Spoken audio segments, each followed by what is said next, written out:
नमस्कार, आप देख रहे हैं 9 भारत टीवी और मैं हूं आपके साथ नंदिनी। भदोही के दिग्वट से एक राजनीतिक आयोजन की बड़ी खबर सामने आई है, जहां विकसित भारत संकल्प सभा का आयोजन भारतीय जनता पार्टी द्वारा सफलतापूर्वक संपन्न किया गया। ये सभा भाजपा कार्यकर्ता अनिल पटेल के आवास पर आयोजित की गई, जिसमें भाजपा के वरिष्ठ नेताओं और सैकड़ों कार्यकर्ताओं ने भाग लिया। मुख्य अतिथि के रूप में और आए विधायक दीनानाथ भास्कर और इसी के साथ भाजपा जिलाध्यक्ष दीपक मिश्रा, वरिष्ठ नेता बालदत्त पांडे, कार्यक्रम प्रभारी कपिल मिश्रा और राजकुमार सरोज जैसे कई प्रमुख नेता मंच पर मौजूद रहे।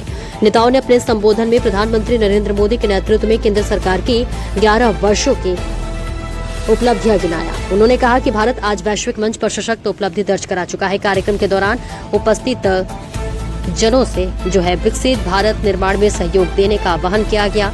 सभा में मौजूद लोगों ने एक स्वर में भारत को विकसित राष्ट्र बनाने का संकल्प दोहराया। ये आयोजन भाजपा के राष्ट्रव्यापी जनसंपर्क अभियान का हिस्सा है, जिसका उद्देश्य केंद्र सरकार की जन कल्याणकारी योजनाओं और विकास कार्यों की जानकारी जन जन तक पहुंचाना है। देवघर की ये सभा न सिर्फ पार्टी कार्यकर्ताओं में जोश भरने वाली रही, बल्कि ये भी साबित किया कि विकसित भारत का सपना अब जन साधारण का संकल्प बन चुका है। ब्यूरो रिपोर्ट, कृष्णा दुबे, जनपद भदोही।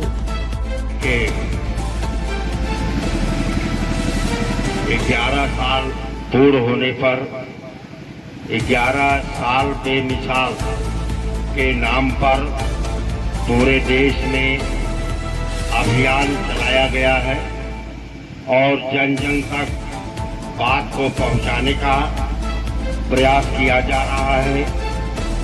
महाराजगंज मंडल के इस कार्यक्रम में जिले के अध्यक्ष श्री दीपक मिश्रा जी, जो आपके सामने अपने विचार को रख रहे थे, मंडल के प्रभारी श्री बालदत्त पांडे जी, जो जिले के उपाध्यक्ष भी रहे हैं, और मंडल के अध्यक्ष श्री दीपक तिवारी जी, मंडल के पूर्व मंडल अध्यक्ष श्री आलोक मिश्रा जी, जिले के युवा मोर्चा के अध्यक्ष श्री कपिल मिश्रा जी, अनुसूचित मोर्चा के जिलाध्यक्ष श्री राजकुमार सरोज जी। आज भारत सरकार के 11 साल पूर्ण होने पर पूरे देश में, प्रदेश में, जिले पर और मंडल स्तर पर, फिर इसे सेक्टर स्तर तक पहुंचाना है। इस कार्यक्रम को जन जन तक। हमारे देश के यशस्वी प्रधानमंत्री, जिनको सरकार में रहते हुए 11 साल 7.5 वर्ष हो रहा है, प्रधानमंत्री जी देश के विकास के लिए, देश को विकसित बनाने के लिए, देश को दुनिया में स्थान दिलाने के लिए लगातार प्रयासरत हैं। किसी भी देश के विकास के लिए यहाँ पर बहने हैं, नौजवान साथी हैं, हमारे पिता तुल्य बुजुर्ग हैं। मैं बहुत बृहद स्तर पर बात को नहीं रखूंगा। आप लोगों को हैंडबिल में उसको मोड़ कर रखे रहिए। घर जाएंगे, देश को तरक्की के मुकाम पर पहुंचाने के लिए, देश को दुनिया में स्थान दिलाने के लिए बहुत सारे कार्य हमारी भारत सरकार, हमारे देश के यशस्वी प्रधानमंत्री जी ने किया, जिसका वर्णन थोड़े समय में नहीं किया जा सकता। लेकिन किसी देश का विकास के लिए यह जरूरी होता है कि देश में अधिक से अधिक हवाई अड्डे बनाए जाएं। देश में जितना ज्यादा हवाई अड्डे बनेंगे, जितना जहाजों का उड़ान होगा और आवागमन दुनिया में होगा, उतना देश तरक्की करेगा। बंदरगाह होता है समुद्र के तट पर, गंगा के तट पर और बड़े नदियों के तट पर बंदरगाह बनते हैं। जिससे दुनिया की सामान भारत में आता है और भारत का सामान दुनिया के अन्य हिस्सों में जाता है। उससे देश के आर्थिक विकास की गति मिलती है।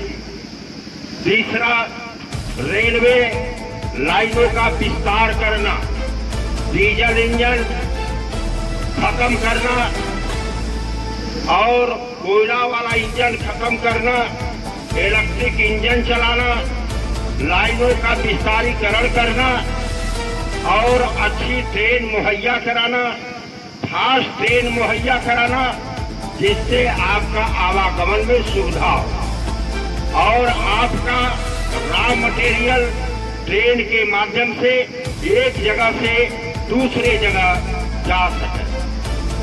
तो जहाज हवाई अड्डे का विकास, बंदरगाह का विकास और रेलवे का विकास करना जरूरी होता है। उस दिशा में हमारी सरकार बृहद स्तर पर काम कर रही है। और चौथा होता है हाईवे तैयार करना।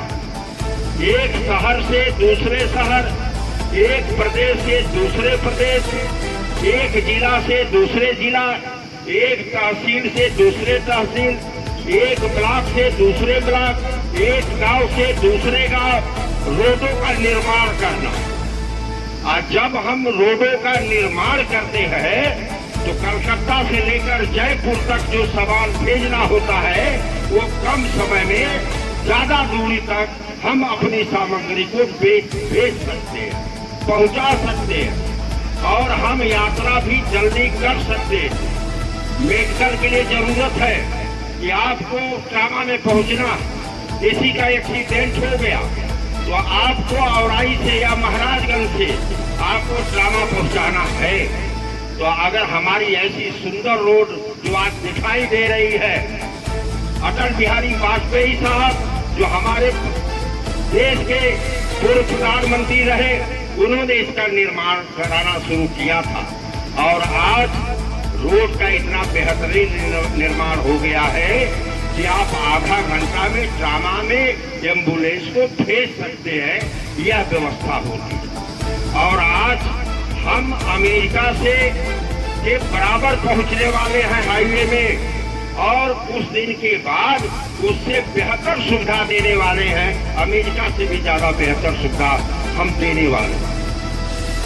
दूसरे तरफ जो हमारा गरीब है, असहाय है, जिसको घर की जरूरत है, उसको हम घर दे रहे हैं। जिसको शौचालय देना है, हम उसे शौचालय दे रहे हैं।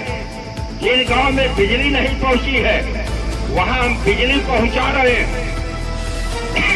जिन लोगों को राशन नहीं मिलता था,